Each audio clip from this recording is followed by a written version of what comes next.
First meet ചെയ്ത് like ഞങ്ങൾ സെറ്റിലാണ്. സെറ്റിലാണ്.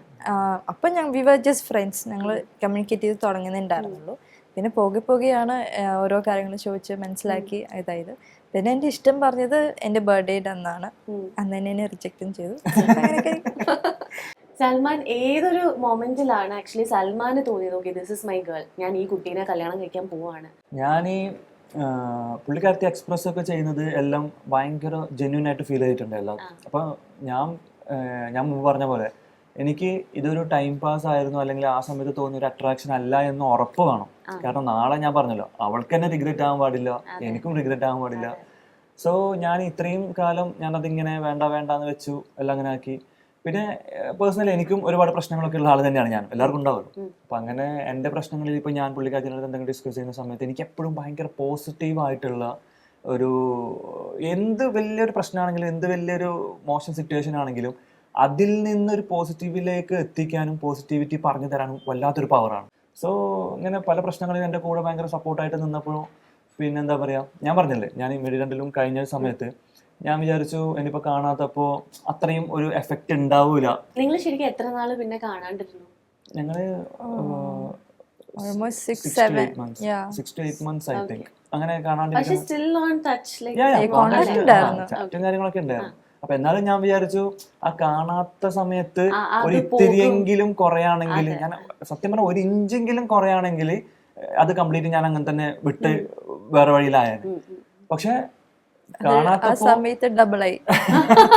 കാണാത്തപ്പോ കൂടിയ പോലെയാണ് എനിക്ക് ഫീൽ ചെയ്തത്. അപ്പൊ ഞാനിങ്ങനെ നോക്കി ഓക്കെ അതിന് ഒരു എന്താ പറയാ ഒരു സ്റ്റാൻഡേർഡ്, ഒരു എന്താ പറയാ ഒരു ഭയങ്കര ജെന്യൂനിറ്റി, ഒരു സ്റ്റാൻഡേർഡ്, ഒരു സിൻസിയറിറ്റി ഒക്കെ ഫീൽ ചെയ്തപ്പം ഏതോ സത്യം പറഞ്ഞാൽ ഏതോ ഒരു മൊമെന്റിൽ ഞാൻ അങ്ങോട്ട് ഡിസൈഡ് ചെയ്തിട്ട് പോലും ഞാൻ പുള്ളിക്കാരത്തിൻ്റെ അടുത്ത് പറഞ്ഞില്ല. എൻ്റെ ഒരു ബെസ്റ്റ് ബഡ്ഡി ഉണ്ട് മീത്തു എന്ന് പറഞ്ഞിട്ട്, ആളിപ്പോ ദുബൈയിലാണ്. ഞാൻ നേരെ സ്ട്രെയിറ്റ് ആയിട്ട് പുള്ളിക്കാരൻ്റെ അടുത്താണ് ഞാൻ പറയുന്നത്, എടാ ഐ ആം ഗോണ മാരി ഹർ, ഇതാണ്. അപ്പൊ അവന്റെ അടുത്തും ഞാനിങ്ങനെ, അതായത് നമ്മളിപ്പോ ഒരു ബെസ്റ്റ് ബഡ്ഡീൻ്റെ അടുത്ത് ചർച്ച ചെയ്യുമ്പോൾ എടാ ഇങ്ങനെയുണ്ട്, ഞാൻ എന്താ ചെയ്യേണ്ടത്, കഴിക്കണോ കല്യാണം കഴിക്കണോ വേണ്ടേ എന്നൊക്കെ ഇങ്ങനെ ഒരു ചർച്ച ഉണ്ടാവൂലേ, അതുപോലുമല്ല. ഞങ്ങളിങ്ങനെ നോർമലി ഞാനും മീത്തും എല്ലാ ദിവസവും സംസാരിക്കുന്നതാണ്. ഇങ്ങനെ സംസാരിച്ച് എല്ലാ ദിവസവും സംസാരിക്കുമ്പോൾ ഒരു ദിവസം ഞാൻ അവൻ്റെ അടുത്ത് പറയാണ് okay I'm going to get married അല്ലെങ്കിൽ I'm going to marry her. അപ്പോൾ അവനക്ക് അറിയാം, ഇവിടെ ഓൾറെഡി അറിയാം, എൻ്റെ അവനക്കും അറിയാം. അപ്പോൾ he already knows like okay നല്ല കുട്ടിയാണ്, അങ്ങനത്തെ ഒരു ഇതൊക്കെ അറിയാം.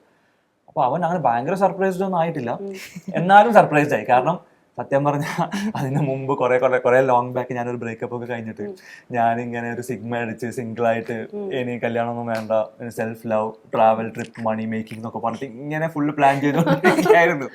അപ്പോ ഇവനും ഈ മീത്തും എന്നെ ഒരുപാട് നിർബന്ധിച്ചിട്ടുണ്ട്, എന്റെ വീട്ടുകാരൊക്കെ പറയുന്ന സമയത്ത് കല്യാണം. അപ്പൊ ഞാനിങ്ങനെ അവനെ ഫയർ ചെയ്യും, പിന്നെ ആ കാര്യം പറഞ്ഞ് ഞാൻ നിന്റെ അടുത്ത് സംസാരിക്കില്ല, കട്ട് ചെയ്യുന്നൊക്കെ പറഞ്ഞിട്ട് ഞാൻ സത്യം പറഞ്ഞാൽ വീട്ടിൽ പോക്ക് പോലും കുറവാണ്. ഈ ഒരു ഞങ്ങൾ 5 മക്കളാണ്, അതിൽ 5ാമനാണ് ഞാൻ, ലാസ്റ്റാണ് ഞാൻ. അപ്പൊ ഞാൻ മാത്രമേ ഇന്ന് കല്യാണം കഴിക്കാൻ ബാക്കിയുള്ളൂ. അപ്പൊ അതിന്റെ ഒരു പ്രഷറും പ്രശ്നങ്ങളൊക്കെ വീട്ടിലുള്ളതുകൊണ്ട് സത്യം പറഞ്ഞാൽ ഞാൻ വീട്ടിൽ പോക്കും കുറവാണ്. പോയാൽ തന്നെ 1-2 ദിവസം നിന്നിട്ട് ഉമ്മച്ചിന്റെ കൂടെ നിന്ന് സോപ്പിട്ട് ഉമ്മച്ചിന്റെ ഫുഡൊക്കെ അടിച്ച് ഞാൻ തിരിച്ചു വരും. അതൊക്കെ പോയി കാണും, അധികം നിൽക്കൂല. കാരണം നിൽക്കുമ്പോൾ ഈ ടോപ്പിക്കാണ് വരും, കല്യാണ ടോപ്പിക് വരും. ഫോൺ വിളിച്ചിട്ട് സംസാരിക്കുമ്പോൾ നല്ല രീതിയിൽ ഉമ്മച്ചിന്റെ സംസാരിച്ച് ലാസ്റ്റ് കല്യാണ ടോപ്പിക് ആകുമ്പോൾ നൈസായിട്ട് ഉമ്മ ഇച്ചിരി ബിസിയാണ്, ഞാൻ തിരിച്ചു വിളിക്കാൻ മുങ്ങാം. വീട്ടിൽ നമ്മൾ ഫേസ് ടു ഫേസ് സംസാരിക്കുമ്പോൾ മുങ്ങാൻ പറ്റില്ല. അപ്പോൾ അങ്ങനെ ഞാനിങ്ങനെ ബാക്ക് ഫയർ ഒക്കെ മീത്തു ഇപ്പം അത് പറയുകയാണെങ്കിലും ഞാൻ തിരിച്ചു പറയും ഇങ്ങനെ കല്യാണം കഴിക്കും. പിന്നെ എൻ്റെ ഒരു ഇക്കാണ്ട് ഇവിടെ, സഫീർ ഖാൻ അഡ്വക്കേറ്റ്, പുള്ളിക്കാരനും എപ്പോഴും എന്നോട് പറയും ലൈഫ് ഒരു ആളൊക്കെ ഒരു പാർട്ണറൊക്കെ വേണം ലൈഫ്, അങ്ങനെ ഭയങ്കര അഡ്വൈസ് ഒക്കെ ആയിരുന്നു. അപ്പൊ ഞാൻ പുള്ളിക്കാരൻ അഡ്വൈസ് ചെയ്യുന്ന മൂടാണെങ്കിൽ പുള്ളിക്കാരൻ്റെ അടുത്ത് ഞാൻ പോകും, പിന്നെ കാണാൻ വിളിച്ചാൽ കാണാൻ പോകില്ല. ഇങ്ങനെയൊക്കെ നിൽക്കണം ഞാൻ. ഒരു മൊമെന്റിൽ ഞാൻ മീത്തുവിൻ്റെ അടുത്ത് പറയാണ് കല്യാണം കഴിക്കാൻ പോകണം. അപ്പൊ അവൻ ആയെങ്കിലും അവൻ ഹാപ്പി ആണ്, കാരണം അവൻ ഓൾറെഡി മാരീഡ് ആണ്. അപ്പൊ അവൻ പറഞ്ഞു ഓക്കെ ഫൈൻ എന്നൊക്കെ പറഞ്ഞിട്ട് ആയി. പിന്നെയാണ് ഞാൻ ഇക്കാൻ്റെ അടുത്ത് പറയണതും ഇവളുടെ അടുത്ത് പറയുന്നത്, എന്റെ നേരത്തെ പറഞ്ഞ അഡ്വക്കേറ്റ് ഇക്കാൻ്റെ അടുത്തും പുള്ളിക്കാരത്തിൻ്റെ അടുത്ത് പറയുന്നത് അങ്ങനെയാണ്.